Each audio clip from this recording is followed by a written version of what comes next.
AI is more dangerous than, say, mismanaged aircraft design or production maintenance or bad car production. You think that's real? It is conceivable that AI could take control and reach a point where you couldn't turn it off and it would be making the decisions for people. Yeah, absolutely.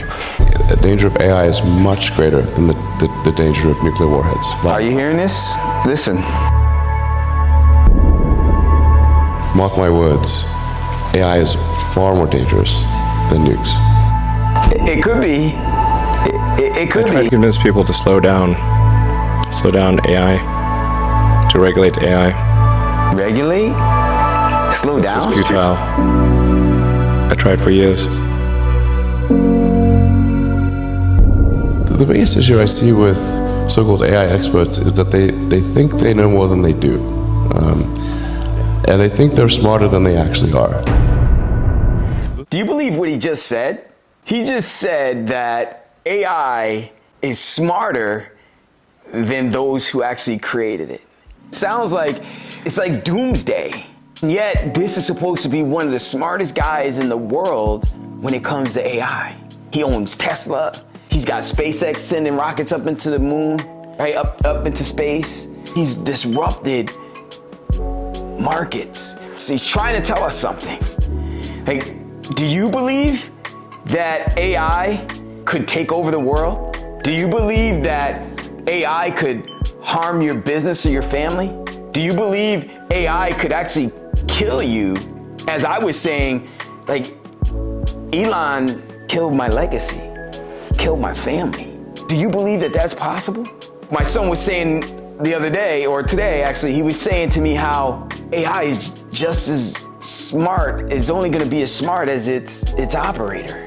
And it makes sense, because think about the things that we do, like computers. Computers is a great example of how, depending on you using a computer, me using a computer, and Elon using a computer, the way you might use a computer is gonna be different than the way I use it, and it's gonna be different than the way Elon's using it.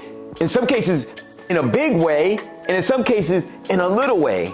But if you're using computers for the right reason, then you're gonna get a result on that computer. Let's just say, like, if I'm using computers to do spreadsheets, or if I'm using computers to map out a plan for my members, for the people that I help grow their $1 million portfolios. Like, that computer is gonna be very helpful. But it may not be as helpful as the way Elon uses it. He might use it in a way that's sending people to space. He does. Right? So we're all gonna get a positive effect, but depending on how we use it, that computer is gonna help us a little bit, a lot, or in a major way. But wait, what about the other side? Like, what about the people? Like, I know, you hear this stuff on the news, how you got people out there that in their hearts and in their minds, they can't control themselves. Like, they're out there just to hurt people. And they might be using computers for something that's really just dubious. That man who's getting locked up because the FBI came and knocked on his door because he was watching something about kids on a computer. Think about that person who is on the dark web trying to grab all these people's identity and using it for negative reasons. Like, depending on, it could be bad or it could be good. But either way, it's a powerful thing, and it's only as good, like my son said, it's only gonna be as good as its user. But what is Elon? So Elon is saying, but what he's saying is what? He's saying how it's gonna, like, it should be regulated. He's telling us, like, and Elon has been the guy when it comes to regulation, that he's fought regulations, like most of his, at least last part of his recent career. But in the beginning, he didn't have to fight regulation. He was against regulations, because that's the reason why, because he didn't have regulations, is the reason why he became, in 20 years, he went from almost zero to becoming the richest man in the world. Not in the country, in the world. Why? Because he wasn't regulated. He was able to take the thing that he had, the creativity that he had, and he added it to this thing called intelligence. And with that creativity, the intelligence, and a little bit of money in the beginning, I say a little bit, him and his brother started a company with, I believe it was, what, $200,000? They started his first company. And they eventually, 5 years later, sold that company for, I believe it was like 500 million. You know one thing that didn't happen that allowed them to do that? No regulations. But now he's talking about regulations. He's been fighting regulations in order to become the richest man in the world. He had to fight regulations when it came to SpaceX. Now, when you say fight regulations, Coach, what do you mean by that? Jim, what do you mean by that? When he was trying to launch SpaceX programs, he had the best technology out there. NASA was using all this outdated technology from the good old boys. Their friends, who the work that they were doing that Elon could do was costing NASA 2, 3, 4, 10 times more than if they would have gave the project to Elon. His technology was better, his efficiencies were better, but yet they gave the business to their friends. And the way they masked it was, they masked it under politics and regulations. So Elon had to fight through all these regulations, fight the government. He had to go out and put out all these messages to the public on TV and on news stations and on his own platforms to let people know that because they're doing this and keeping him out, it's costing the taxpayers 5-10 times more, like billions of dollars more. And the regulations that they're using are regulations that are being used just to keep him out, to keep the small guy out. So check this though. Today, he's for regulations. Now, do we think that it's because Elon's trying to protect the world? That he wants regulations with AI? What do you think? Tell me in the comments. Or do you think it's because he understands the power of regulations, and because of the power of regulations is how it keeps the little guy from competing against the big guys? He had to deal with it. So think about this for just a second. Elon in 20 years went from almost zero to becoming the wealthiest man in the world. Is that incremental growth or exponential? I would say it's exponential. 20 years is not a short time, but going from zero to the wealthiest man in the world in 20 years, that's exponential, right? I would think so. You agree? Let me know. Well, he did the same thing. How did he do it? Well, hold on. I'm gonna tell you how he did it. But he didn't do anything different than Google. He didn't do anything different than Facebook, Zuckerberg. He didn't do anything different than Bezos and Amazon. He didn't do anything different than Steve Jobs with Apple, right? YouTube, think about what he did. Airbnb, think about what they did. What did he do that was different? Well, he took technology that didn't have a bunch of regulations, and he took his creativity, he added some money to it. With all that together in the technology, they all had something that they knew was better than what existed already. And they got it out to the market. It helped a lot of people in the beginning. It helped a few people in the beginning, and it made them money in the process. They added more money to it to help more people, and then it just exponentially just began to blow up because there were no regulations. And all those guys started with essentially almost zero. I'm comparing them to how I started. I was at -0. They started with essentially nothing but a great idea with no regulations and a platform, technology. Because of the technology and the lack of regulations, they were able to go from zero to being the best, the wealthiest in their market. I know that our country, the United States of America, is, to me, the greatest country on earth. But I also, and I know that we've done a lot of great things, but I also know that we've done a lot of bad things. And when I look at that, it could be scary. I used to want a Tesla. I was going to buy a Tesla. I'm not buying a Tesla anymore.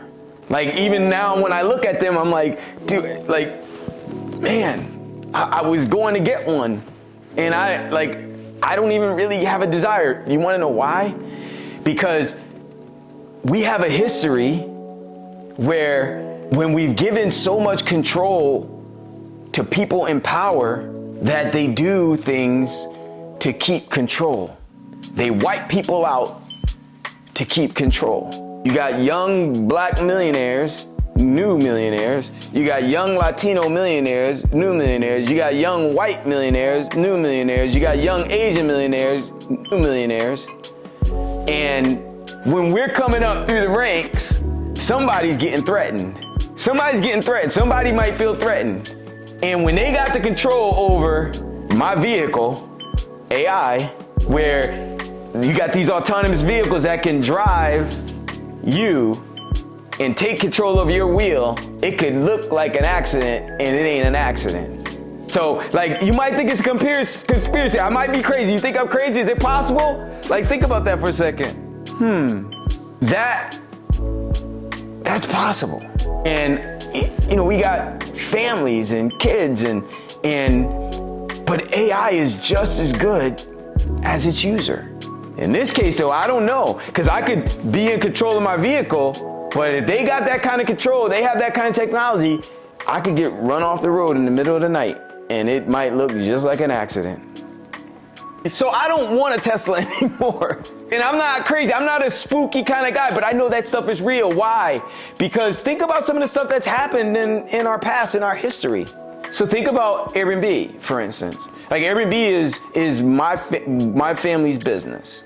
And when I say, like, I don't own Airbnb, but we have, you know, somewhere over or under 100 listings throughout, you know, the country.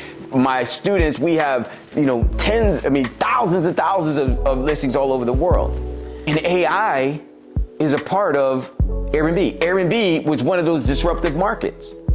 And what it does for the people that I've helped, what is done for my family, it's created wealth for our family.